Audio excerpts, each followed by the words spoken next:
నెల్లూరు జిల్లా ముత్తుకూరు మండలం వళ్లూరు గ్రామ పంచాయతీలో భూ ఆక్రమణలు యథేచ్ఛగా సాగుతున్నాయి. శ్మశానం సమీపంలో ఉన్న ఖాళీ స్థలాన్ని ఓ వ్యక్తి ఆక్రమించి హద్దురాళ్లు ఏర్పాటు చేయగా పెన్నా డెల్టా మాజీ చైర్మన్ చంద్రశేఖర్ రెడ్డి అడ్డుకునే ప్రయత్నం చేశారు. మీడియాను తీసుకెళ్లి హద్దురాళ్లను చూపించారు. ఈ సందర్భంగా చంద్రశేఖర్ రెడ్డి మాట్లాడుతూ గత ప్రభుత్వం హయాంలో శ్మశానం కోసం స్థలాన్ని కేటాయించామన్నారు.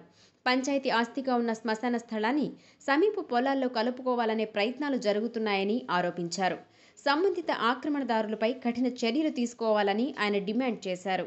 గత ప్రభుత్వంలో వల్లూరు పంచాయతీకి సంబంధించి శ్మశానాన్ని కేటాయిస్తే దాంట్లో ఆ పక్క రైతు దాన్ని అబ్జెక్షన్ చేసి ఎన్నో విధాలుగా తిప్పలు పెట్టాడు.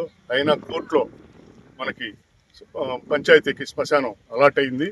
ఆ శ్మశానాన్ని చుట్టూ బౌండరీలు వేసి దానికి నిర్మించి పెట్టుకొని వాళ్ళు చేసుకుంటుంటే ఈ రోజు వచ్చి ఆ శిలాఫలకాన్ని తోసేసి పక్కన ఉన్న స్థలాన్ని కూడా ఆక్రమించి దానికున్న ఫెన్సింగ్ కూడా పెరికేసి నానా ఇబ్బందులు పెడతా ఉన్నారు. కాబట్టి దీన్ని తక్షణమే వెంటనే చర్య తీసుకొని ఎంఆర్ఓ గారు, కలెక్టర్ గారు కూడా దీని మీద చర్య తీసుకోవాల్సిందిగా కోరుతున్నాను.